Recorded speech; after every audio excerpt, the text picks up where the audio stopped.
Pues muchísimas gracias por tan excelente plática. Qué simposio tan interesante hemos tenido. Pasemos ahora a contestar algunas de las innumerables preguntas que nos ha hecho nuestro público la tarde o noche de hoy. En primer lugar, tengo algunas preguntas para la doctora Concepción Cruzado. La primera pregunta, doctora Cruzado, nos dicen, quisiera saber si el término crónico se refiere a que no curaré jamás. Crónicas quiere decir que no tienen curación jamás. Sí, la verdad es que tener una enfermedad crónica significa que no tiene cura. Lo que pasa es que a veces confundimos tener una enfermedad crónica que no tiene cura con estar enfermos.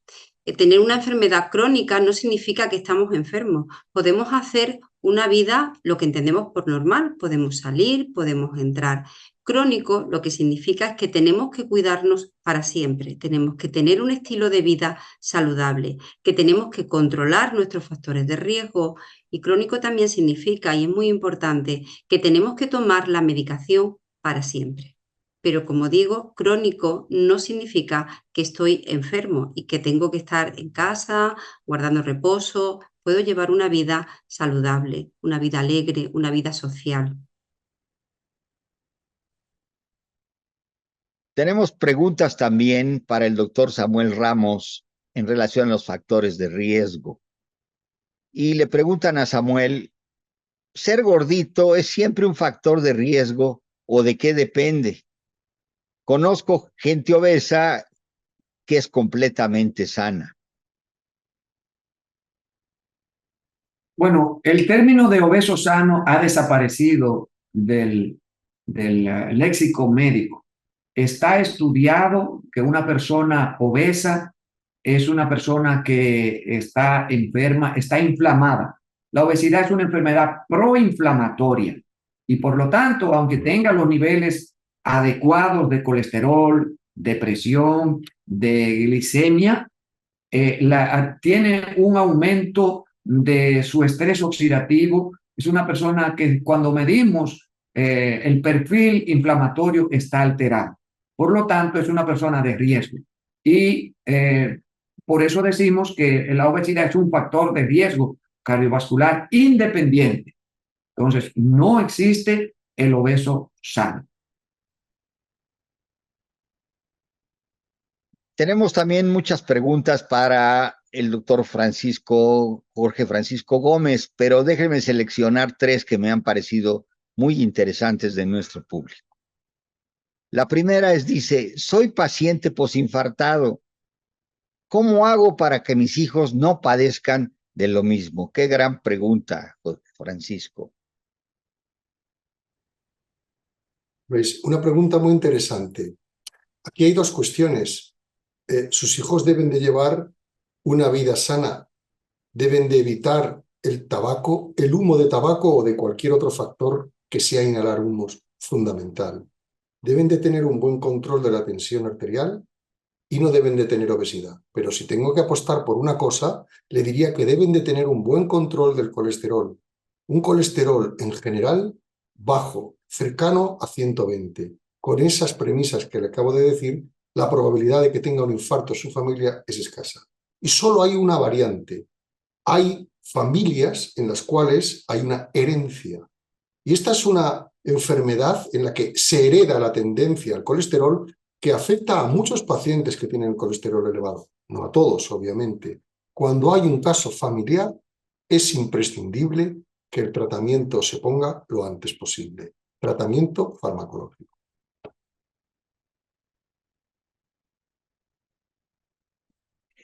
Tenemos otra interesantísima pregunta. ¿Las enfermedades del corazón, entonces, son las más peligrosas? Pues sí, yo creo que la población muchas veces teme más a un cáncer. Pues bueno, porque lo tenemos socialmente más relacionado con la muerte. Y sin embargo, las enfermedades cardiovasculares son la primera causa de mortalidad. Además, son la primera causa de mortalidad en mujeres. Las mujeres tienen más mortalidad por enfermedad cardiovascular que por cáncer de mama. Y yo creo que a veces esto no es la sensación que tiene la población, ¿no? Por eso es tan importante que las mujeres controlen su riesgo cardiovascular, sobre todo lo que he comentado también, si han tenido la tensión alta, si han tenido diabetes durante el embarazo, hay que hacer un control más estrecho de esos factores de riesgo cardiovasculares, ¿no? Y si es verdad que podemos cambiarlo, que eso es lo positivo de las enfermedades cardiovasculares, que nosotros podemos intervenir en ese riesgo cardiovascular. Probablemente cuando tenemos un cáncer nuestro papel es menos activo, ¿no? Tenemos que ver como una oportunidad la enfermedad cardiovascular. Qué bien, espero que este aclare este tema tan importante. Otra pregunta, Samuel. ¿Hay algún signo que debamos tomar en cuenta para saber si padecemos de presión arterial alta? Como les dije en mi presentación, a la hipertensión se le denomina asesina silenciosa porque no da síntomas. De hecho, muchas personas vienen a la emergencia aparentemente sanos y vienen en una crisis hipertensiva con un infarto o un ataque cerebral secundario a esa crisis hipertensiva, elevación brusca de la presión arterial. Entonces, es demasiado sencillo saber si usted tiene la presión alta, es tomándose la presión, yendo a un consultorio médico. Si tiene 140, 90 o más, usted es hipertenso. Eso es tomado en más de una ocasión en días diferentes. Y si es en la casa, 130, 85, tomado más de un día diferente. Es bien tomado. Entonces, no debemos esperar sentir nada para saber si tenemos presión alta, porque, repito, puede ser tarde cuando nos demos cuenta que sufrimos de la presión. Excelente respuesta. Y ahora te tengo otra también complicadita. Si ya tengo hipertensión, ¿puedo prevenir que mi muerte no sea por ello? Sí, claramente sí. ¿Cómo?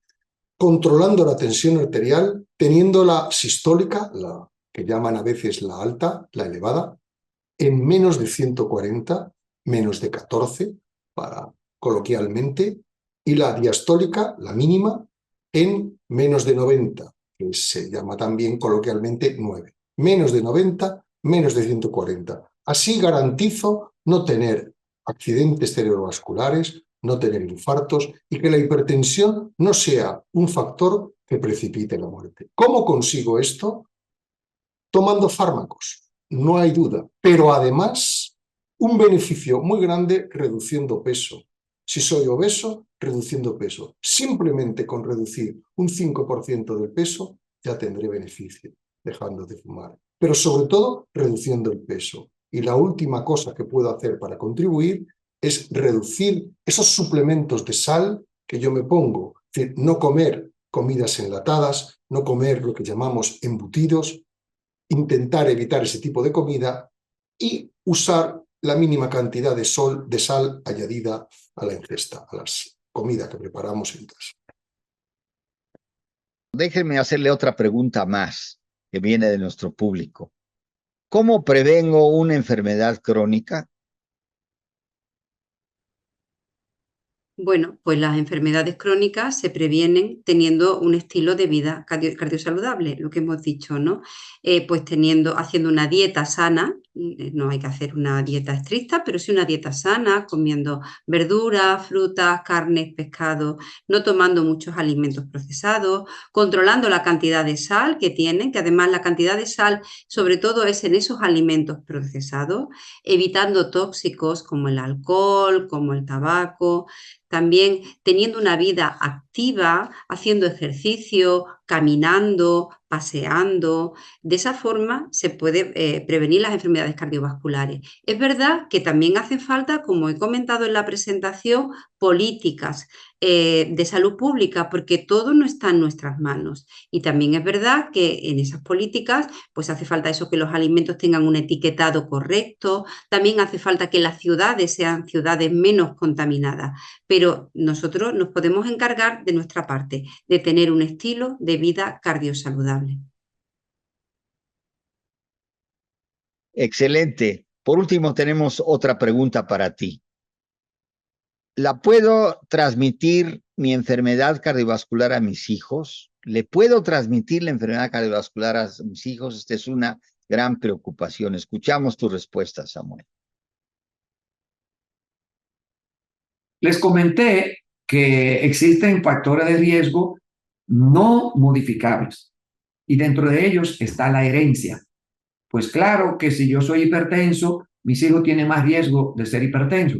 Si soy diabético, mis hijos tienen más riesgo de ser diabético.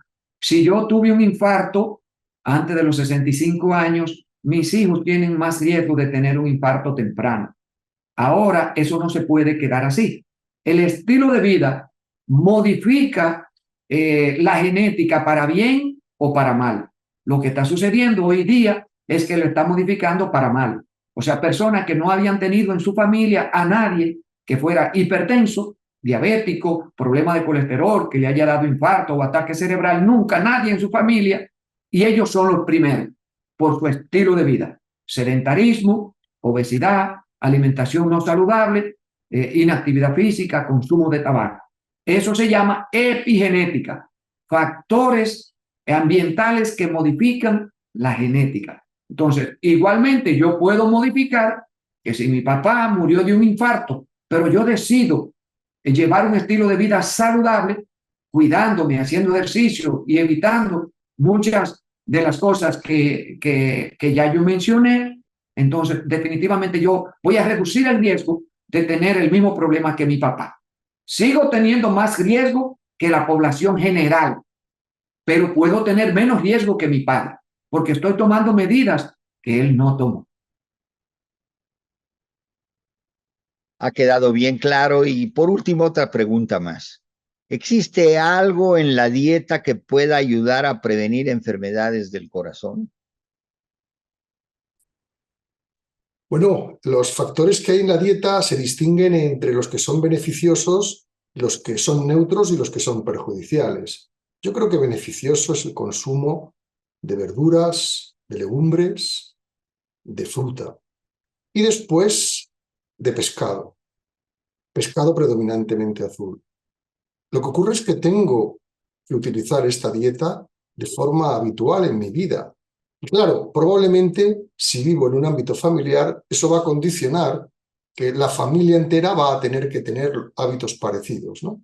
Desde esa perspectiva, este tipo de alimentos garantizan una reducción del riesgo vascular y del riesgo de presentar eventos. Añada a eso, como postre, tomar un poquito de nueces o frutos secos todos los días, un puñadito, pues le garantiza probablemente una mejor salud vascular.